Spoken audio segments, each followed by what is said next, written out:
Hello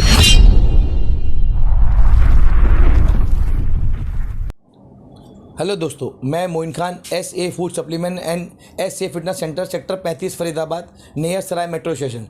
जैसे कि आप जानते ही होंगे, मेरे यूट्यूब चैनल है, इस पर मैं काफ़ी सारी डिस्कशन करता हूं। और इस बार जो हम बात करेंगे, एक मेरे दोस्त आए हुए हैं फरीदाबाद से, इन्होंने यूट्यूब पे वीडियो देखी थी मेरी, तो इनसे कुछ इनके कुछ क्वेश्चन है, जिससे कि आप ये देख के बात समझ जाएंगे आप लोग कि इनका ना कुछ कन्फ्यूज़न है कि वर्कआउट नए लड़के कैसे करते हैं और कितना करना चाहिए, और उसमें हमारे कोच साहब की और जो हमारे जिम के ऑनर है ना, उनकी क्या भूमिका होती है, क्या रोल है उन लोगों का, कि जब एक आदमी नया जिम पे आ रहा है। और जैसे कि इनको भी इन्होंने मुझसे अभी 2-3 बातें करी थी, मैं आपसे भी शेयर कर रहा हूँ मैं बातें इनकी, तो उस तरीके से पता चलना चाहिए कि भैया मैं जिम जा रहा हूँ, तो मैं सबसे बड़ी बात है मैं जिम क्यों आया हूँ। जाहिर सी बात है बॉडी बनाने आया हूँ भाई। मेरा मोटिव जो है, मैं अगर 20 साल 22 साल का 25 साल का हूँ और मैं जिम जा रहा हूँ, तो मुझे कुछ मसल गेन करना है, ताकि मैं लोगों को अच्छा भी दिखूँ, स्मार्ट दिखूँ। मैं 10 तरीके की बातें हैं, तो इस तरीके से मैं आपसे इनकी बातें करवाता हूँ, जो इनकी कन्फ्यूजन है, जो इनके क्वेश्चन है, उसके आंसर दूंगा मैं। हाँ जी, क्या है भैया? हेलो सर, कहाँ से हैं भैया? हेलो मोइन सर, मेरा नाम कृष्णा है, मैं फरीदाबाद से आया हूँ। मैंने आपकी वीडियोस देखी हैं यूट्यूब पे, मैं बहुत टाइम से आपको फॉलो कर रहा हूँ। तो मेरे ना बहुत सारे क्वेश्चन थे। जैसे मैं ना वर्कआउट करता हूँ, 1-2 महीने कहीं जिम में जाता हूँ, मेरे को रिजल्ट नहीं दिखता, फिर मैं उसको छोड़ देता हूँ, फिर अगला जिम ट्राई करता हूँ। मेरे साथ ऐसे बहुत बार हुआ है, 1 साल से ऐसे ही हो रहा है और ना कोई रिजल्ट नहीं दिख रहा बॉडी के अंदर। अच्छा, सबसे बड़ी बात क्या है कि आपका जो, जैसे आप 2-3 महीने जिम जाते हो, तो वहाँ पे जो कोच साहब का जो मोटिव होता है, या कोच साहब की जो हमारी बात होती है, हम जैसे जिम ज्वाइन करते हैं कि भैया मैं जिम ज्वाइन करने आया हूँ, तो उससे आपसे पूछते होंगे आप क्यों ज्वाइन करने आए हो, आपको क्या करना बॉडी के हिसाब से? सर ऐसा नहीं होता, बस वो पूछते हैं कि आपको जिम ज्वाइन करनी है, ठीक है आ जाओ। फिर पूछता हूँ कि वर्कआउट बता दो, तो वो बता देते हैं 1-2 चीज़ें, फिर वो अपने काम में लग जाते हैं, फिर मैं अपना करता रहता हूँ आसपास से पूछ के। बस यही होता रहता है। तो उन्होंने कभी ऐसे, जैसे 2 महीने या 3 महीने 4 महीने आप किसी भी जिम में जाते हैं, तो आपने कभी कोच साहब ने को सलाह नहीं दी कि भाई आप 3 महीने से मेरे पास जिम कर रहे हो, आपकी हाइट बॉडी वेट ये, आप इस टाइप की डाइट लो, नेचुरल लो, या कोई सप्लीमेंट ऐड करो, इस तरह की कोई बात नहीं करी? नहीं, ऐसी कोई कभी बात नहीं हुई हमारी कभी। उन्होंने बस इतना ही बताया कि मतलब आए हो, हेलो, बस एंट्री कर दो और अपना करने लग जाओ वर्कआउट। अच्छा, तो आपको नहीं लगा कि मैं आपका 3 महीने से किसी के पास जिम कर रहा हूँ, तो मुझे लगना चाहिए ना कि मैं जिम जा रहा हूँ, तो भैया कोई सप्लीमेंट बता दो। जैसे दुनिया में आपने सभी जिम में देखा होगा, 99% जिम में सब कुछ सेल होता है। अब वो असली नकली तो बात की बात है, वो तो खैर अलग मैटर हो जाएगा। तो जैसे कोच साहब से मेरी पसंद है कि मैं आपके पास गया, मैं आप कोच हूँ, मैंने सोचा भैया जिम ज्वाइन करना है, और 3 महीने हो गए, भैया मैं क्या सप्लीमेंट खाऊँ कि मेरी बॉडी बन जाए? ऐसा कुछ नहीं पूछा कभी आपने? नहीं, वही बातचीत नहीं हुई ना उतनी, कभी कभी ऐसे इंटरेक्शन नहीं करते वो। अच्छा, अपना काम में लगे रहते हैं। और अगर हम ये वाली बात मान के चले कि कोच साहब का अगर इंटरेस्ट नहीं है, तो ये वाली बात सच है आपके हिसाब से? हाँ, ये हो सकता है। ये मैंने बहुत जगह देखा है, मैं 2-3 जगह गया हूँ, सब जगह मैंने ये देखा है कि मतलब ऐसे इंटरेस्ट नहीं लेते हैं। जब बाकी जो पुराने लोग होते हैं, उनके मतलब जो पहले से लोग आए होते हैं, जिनकी पहले से बॉडी होती है, उन्हीं पे ज़्यादा ध्यान दिया जाता है। अच्छा, नहीं, जैसे कि देखेंगे आप लोगों को शायद ध्यान भी दिया होगा आपने, मेरी सबसे फेमस वीडियो थी never trust a body builder.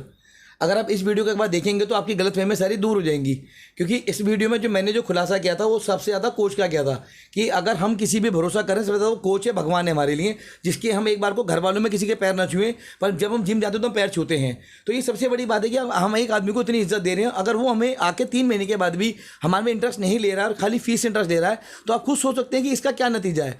मैं गलत नहीं कह रहा किसी चीज़ को भी, कोच सारे गलत नहीं होते। जैसे हमने लास्ट टाइम वीडियो में बताया था, कोच भगवान का दूसरा रूप है, जो हमारे हिसाब से यहाँ पे माना जाता है। जैसे हम कहते हैं ना, गुरु है, गुरु ने जो कह दिया वो फाइनल है। गुरु ने कह दिया ना भाई 6 केले खाने, तो हम 6 केले गुरु के कहने से खा लेंगे, पर 2 केले घर वालों के कहने से नहीं खाएंगे। तो अगर आपके पास कोई लड़का अगर आ रहा है, तो आपका फर्ज बनता है ना भाई, 3 महीने आपको हो गए, अगर वो किसी वजह से आपसे नहीं कह पा रहा, तो आपका फर्ज तो बनता ही है ना कहने का, मैं मालिक हूँ जिम का। जैसे मैंने बताया था, मेरा जिम भी है अपना, और 28 साल से 26 साल से मैं अपना सप्लीमेंट का काम भी कर रहा हूँ मैं। तो तजुर्बा होने का कारण ही ये होता है कि मेरा फर्ज बनता है कि मेरे पास अगर ये आ रहे हैं एक बार, और मैं इनको 3 महीने हो गए, अव्वल तो मेरी कोशिश ये रहती है कि भाई 15-20 दिन के बाद मैं आपको वर्कआउट करने के बाद आपको कुछ आपकी क्वालिटी पूछूँ, भाई घर में खाना कितना खा रहे हो, रोटी कितनी खा रहे हो, चावल कितने खा रहे हो, दूध कितनी बार पी रहे हो, दही कितनी बार खा रहे हो। जब तक नेचुरल डाइट तक मैं इनको 1 महीने तक नहीं लेके जाऊंगा, तो अगली बार मैं इनको कैसे बोलूंगा अगले महीने कि यार आपका नाम ये है और आप ये काम ऐसे करो और ये चीज़ खाओ। उसका लॉजिक ये होता है कि मैं इनसे फ्रेंडली होऊंगा, तब जाके मेरे से खोलेंगे, भैया मैं कुछ खाता नहीं हूँ, भैया मेरे को बॉडी नहीं बन रही। तो भाई मेरा फर्ज तो ये बनेगा ना कि जब ये आया मेरे पास भरोसा करके, मैं सारे काम नहीं करूँगा तो कौन करेगा। तो ये जो चीज़ें आपकी जो होती है ना भजन, जो 3 महीने आप गए और कोच ने ध्यान नहीं दिया, तो ये चीज़ तो चलो एक बार को हमने गलती मान ली किसी की, कोच साहब की है। अब इसमें जैसे हम थोड़ी सी बात ये भी कहें कि अगर कोच साहब से पूछ लो कि भैया मुझे 3 महीने हो गए, मैं जिम कर रहा हूँ और मुझे सप्लीमेंट रेकमेंड करो, तो उनका क्या विचार होता है उस बीच में, क्या कहते हैं वो, कि खाना चाहिए या नहीं खाना चाहिए, क्या कहते हैं ऐसा? वो तो उसी टाइम यही फोर्स करते हैं कि मेरे से ही ले लो, और बाकी सब यही बताते हैं कि ये ले लो, ये मेरे पास पड़ा ही हुआ है, ये ले लो और बन जाएगी तुम्हारी बॉडी, ऐसी होता है। तो उसमें आपको बिलीव नहीं होता उनके ऊपर कि वो असली दे रहे हैं नकली दे रहे हैं ऐसे हाँ, कुछ खास क्योंकि बात? मेरे बहुत सारे केसेस हुए हैं कि मतलब दोस्तों की बॉडी खराब हो गई तो थोड़ा सा तो होता ही है कि अच्छा, एक डर है आपके अंदर कि अगर मैं ये क्या कि देखूँ कि आप मेरे जिम में अगर आ जाओ और मैं आपको बोलूँ मेरे जिम में एक्सरसाइज करो, मैं सप्लीमेंट दूँ, तो भरोसा है आपको? हाँ जी, मैंने बहुत टाइम से आपकी वीडियोस देखी हैं, मैंने यूट्यूब पे आपको फॉलो किया है अच्छे से। आप हर चीज़ के ऊपर एक सही राय देते हो, तो उस वजह से मेरे को आप पे यकीन हो जाता है। अब देखा, जैसे ये आप दोस्त हैं, मेरे दोस्त कह लीजिए या भाई कह लीजिए या जो भी है, अब ये नाम सुन के आए, वीडियो देख के आए हुए हैं, तो इनका एक ट्रस्ट है।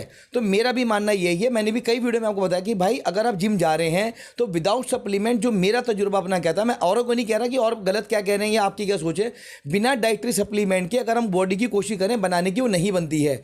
अब बहुत सारे लोग ऐसी जो और भी वीडियो बनती है यूट्यूब के ऊपर, वो अपना बताते हैं कि भैया मेरा 20 किलो अपना 20 साल की उम्र है, मेरा 50-60 किलो वेट है, पूरे एप्स आ रहे हैं, मसल इतने छोटे छोटे होते हैं। वो कहते हैं भैया नेचुरल, भैया नेचुरल, आप नेचुरल ही रहोगे क्योंकि आपकी बॉडी में मसल ही नहीं है, इतना सा साइज है, एप्स पूरे आ रहे हैं। एप्स तो रिक्शे वाले के भी आते हैं पूरे, वो पूरा दिन बेचारा मेहनत करता, रिक्शा चलाता, कुछ खाता पीता नहीं है, तो मसल तो टाइट उसके भी हैं, मसल टाइट आपके 40 किलो वाले के भी हैं। तो बात मैटर करती है कि जब हम कंपटीशन खेलने स्टेज पे जाते हैं ना, तो जो जज साहब बैठे हैं उनको परख होती है एक आदमी की कि भाई तेरी बॉडी इस लायक है, तू इस टाइप में तैयार हो जा, फर्स्ट प्लेस तब आएगी तेरी। अब लोग कोई ना बहस करते हैं भाई मैं से तगड़ा हूं, भाई बात तगड़े होने की नहीं होती, बात होती है मस्कुलरिटी की, बात होती है आपके फाइबर की बॉडी के हिसाब से। तो मैं जो अपने राय जो दूंगा इनके हिसाब से, जैसे अगर ये मेरे पास अब आए हैं भरोसा करके, तो मैं इनको जो सलाह दूंगा वो ये दूंगा कि आपका जो डाइटरी सप्लीमेंट का जो साइकिल है वो कम से कम 4 चीज़ों की बनेगी मेरे हिसाब से। अगर मैं एक तजुर्बा लेकर चल रहा हूँ, मैं आपको जिम कराऊंगा, आपका उम्र पता करता हूँ, मैं डेली आपसे पहले पूछूंगा भाई सुबह घर से पहले क्या खा गया है, आपने बताया भैया खाली पेट आ गया, तो पहली गलती आपकी यहाँ है कि खाली पेट जिम नहीं जाते। कार्बोहाइड्रेट जब भी आप किसी भी वेबसाइट पर पढ़ के देखो आप कि जब हम जिम जाते हैं हमें एक्स्ट्रा एनर्जी चाहिए होता है, फ्यूल चाहिए होता है। फ्यूल कैसे मिलेगा? वो कार्ब से मिलेगा। तो कार्ब में जो भी 4-5 चीज़ होती है, जैसे आलू है, केला है, चीकू है, शकरकंदी है, ब्रेड्स मिल जाती हैं, चावल मिल जाते हैं, जो भी पॉसिबिलिटी होती है आपके पास, सैंडविच है, वो बना के आप पहले जिम लेके आए आप। और मुझे जो लगता है मेरा जिम का जो सिस्टम है कि मैं हर आदमी से फ्रेंडली हूँ। अब वो जिम में जैसे लोग आते हैं तो उनसे मैं पूछता हूँ भैया आपको 15-20 दिन हो गए, कुछ सामान केमिस्ट की शॉप से चलेगा, जैसे विटामिन होते हैं, कैल्शियम होते हैं, आयरन होते हैं और अपना ईवीएन होता है, ये सारी चीज़ें कॉमन है, दुनिया खाती है, तो ये आपको भी लेनी पड़ेगी पहली बात। और आपका सबसे ज़्यादा ब्लाइंड फेथ मेरे ऊपर है, तो मैं ये चाहूँगा कि मैं एक बार कोई चीज़ आपको महंगी बेच दूँ, लेकिन साइड इफेक्ट ना हो किसी भी तरीके, ताकि आपके घर वालों को क्लेम ना लगे कि भाई लड़का गया, लड़का तो भाई देखो 20 साल उम्र कुछ भी नहीं है, मैं जैसे बहकाऊंगा वैसे बहक जाओगे आप। तो मेरा मानना ये है कि अगर जब तक मैं ईमानदार हूँ और मैं आपको गुरु का दर्जा दे रहे पैर छू रही हूँ, तो मैं चाहूँगा कि किसी तरीके का साइड इफेक्ट बॉडी में ना हो। तो आपका जो मेन काम है वो ये है कि आप भरोसा उस पर करें, पहले परख लें अच्छी तरह कि अगर मैं वही वाला कोच हूँ कि 10 दिन बाद हुए बॉडी में, अरे हाँ बन जाएगी, कोई दिक्कत नहीं यार, ले डब्बा ले मेरे पास से ले, नीचे डब्बे ऑलरेडी पड़े हुए हैं। एक होता है कि नहीं भैया आप मुझे तसल्ली समझा दो, हफ्ता 10 दिन में आपके पीछे पड़ूंगा कि भैया कुछ सप्लीमेंट आपका आया है, आना है, लेना है, वो तब क्वालिटी का आपसे दूंगा, तो उसमें कुछ जेन्युइनिटी झलक जाती है। एक होता है कि भैया पड़ा है डब्बा चाहिए आ जाना, ये नीचे से निकाला, टेबल से उठा के आपने दे दिया, तो वो काम नहीं करना। तो जो आपकी बॉडी की जो नीड है आपके हिसाब से और जो आपको लगेगा बॉडी में खा के रिजल्ट आए, तो उसका तरीका एक तो आपको वेट गेनर लेना पड़ेगा, एक लेना पड़ेगा आपको मसल स्टेमिना बढ़ाने के लिए आपको क्रेटीन, एक आपको लेना पड़ेगा मसल डिप। होता क्या, हम नए लड़के हैं तो जोश ऑलरेडी ज़्यादा होता ही, हम देखते हैं यार सामने वाला तो अभी मेरे सामने आया था और 50 किलो मार रहा, मैं 20 किलो क्यों मारूँ, तो भाई मैं 60 ही मारूंगा। तो उस केस में क्या होती है, मसल इंजरी हो जाती है। तो मैं कोशिश ये करता हूँ कि जो नए लड़के होते हैं, पुराने जो भी हैं, प्रोफेशनल भी हैं, तो उनको ग्लूटामिन जरूर देना चाहिए। अगर आप ग्लूटामिन देते हैं तो ग्लूटामिन से मसल रिपेयर होती है, क्रेटीन हो गया, ग्लूटामिन हो गया, वेट गेनर हो गया। अगर आपका थोड़ा सा बजट सफिशिएंट है कि आप ये कहते हो भैया कि मेरा बजट अभी 8-10 हज़ार रुपये का, तो ये तीनों सामान हो गए, मैं 2,000 रुपये और एक्स्ट्रा खर्च कर सकता हूँ, तो अमीनो टैबलेट्स आती हैं, बेसिकली अमीनो एसिड होते हैं। एक होता है बीसीसी जो इंट्रा वर्कआउट लेते हैं, वो एक अलग है। एक होता है अमीनो टैबलेट जो मसल बहुत अच्छा गेन करता है, तो उसको कहते हैं अमीनो टैबलेट, तो वो भी इंक्लूड आपको इसमें करना पड़ेगा। तो मिनिमम आपके एज, हाइट, बॉडी वेट और जो मैं अपना वर्कआउट आपसे कराऊंगा उस केस में देखते हुए 4 सामान की बॉडी की रिक्वायरमेंट आपकी 100% बनती है। इससे नीचे अगर आप सोचते हैं कि मैं खाली वेट गेनर ले लूँ 5.5 किलो का और महीना चला लूँ, तो आपके पैसे वो खराब करने वाली बात है, उससे कोई रिजल्ट नहीं आएगा। आप ये सोचते मैं खाली क्रेटिन ले लूँ, 1000 रुपये का बजट नहीं है, तो 1000 रुपये खराब है, अच्छी चीज़ नहीं है वो आपकी। तो मैं कोशिश ये करूँगा कि आपके हिसाब से अगर आपका बजट 8 से 10 हज़ार रुपये का है मिनिमम, तो आप अपनी सप्लीमेंट बॉडी को जो स्टैक बनेगा वो इतने का बनेगा। अब रही बात आपके वर्कआउट की, जो आपको कन्फ्यूजन है वर्कआउट किस लेवल पे कैसे करना चाहिए, आपकी क्या शिकायत है वर्कआउट में? वर्कआउट में सर पता ही नहीं होता करना क्या है, कहाँ से स्टार्ट करना है, कैसे। अब बिगिनर हूँ मैं, बिल्कुल पता ही नहीं है कि कहाँ से क्या स्टार्ट किया, कहाँ वो उन्होंने तो बोल दिया बस चलो कर लो।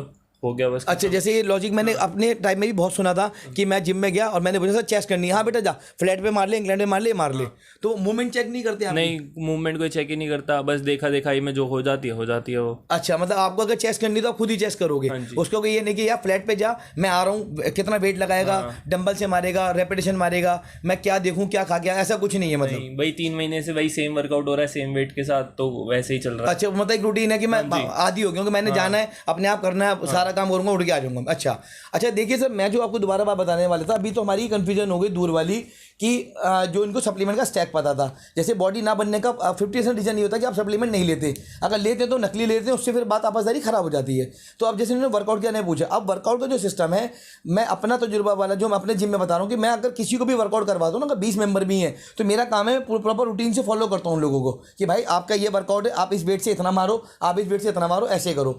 तो जो नए लड़के हैं उनको ये पता होता है भाई मेरे को जोश भी है और मेरे अंदर ताकत भी है, तो वो अपनी से डबल कोशिश करते हैं मारने की। जैसे बाइसेप है, वो 10 किलो में मारेंगे, पूरे टेढ़े मेढ़ हो जाएंगे, शोल्डर भी उठा देंगे। तो मेरी मानने की राय ये है कि अगर आपको आपके जो कोच साहब हैं उनको प्रॉपर आपने एक चीज़ की फीस पे कर रहे हैं, तो आपका राइट बनता है उनके ऊपर जाके, भैया एक बार आके मेरे को मूवमेंट देख लो, मेरा बॉडी वेट तो देख लो कि मैं 50 किलो का हूँ और मैं कितना वेट मारूँ, किस रेपिटेशन से मारूँ, किस तरीके से मारूँ। तो ये चीज़ आपका हक है कहने का। आप फ्री में एक्सरसाइज नहीं करने जा रहे हैं वहाँ पे, आप पैसे दे के जा रहे हैं। फिर अगर फ्री में भी जा रहे हैं तो मेरे को अपने मैं किसी भी लायक आदमी नहीं हूँ, आपने मुझे गुरु का इज्जत दे दी, मेरे पैर छू रहे हैं, तो मेरे लिए इससे बड़ा सम्मान और क्या मिलेगा कि जो आदमी मैं किसी पर अगर मैं जा रहा हूँ मुझे कोई जानता नहीं है, और कुछ लड़के ऐसे हैं जो जान पहचान होकर पैर भी छू रहे इज्जत भी कर रहे हैं। तो मैं मानता हूँ कि उस चीज़ की आपको रिस्पेक्ट करनी पड़ेगी भाई, जब तक आप नहीं करोगे सामने वाला कैसे उस चीज़ को वो करेगा।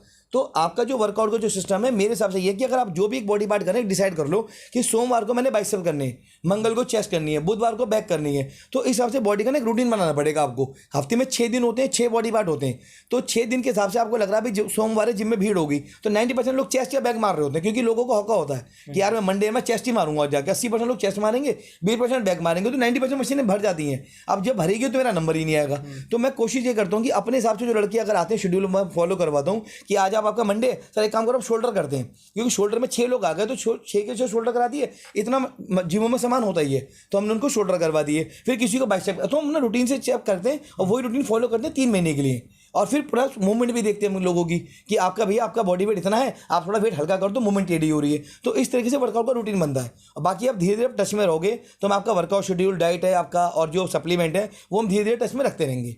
तो दोस्तों मेरा जैसे अभी इनसे मैंने आपसे बात करके दिखाई, इनका जो क्वेश्चन थे वो मैंने सॉल्व कर दिए हैं। वर्कआउट के मामले में भी ये मेरा यूट्यूब चैनल है, इसमें नीचे नंबर दिए गए हैं। इनमें आपको कोई भी किसी तरीके की इंक्वायरी होती है, किसी तरह की पूछताछ है या कोई कन्फ्यूजन है, कोई गलती ऐसी हो गई जिससे आपको कोई साइड इफेक्ट हो रहे हैं, तो बेझिझक होकर आप नीचे नंबर दिए पे कॉल कर सकते हैं। थैंक यू दोस्तों, ये मेरा यूट्यूब चैनल है, इसे लाइक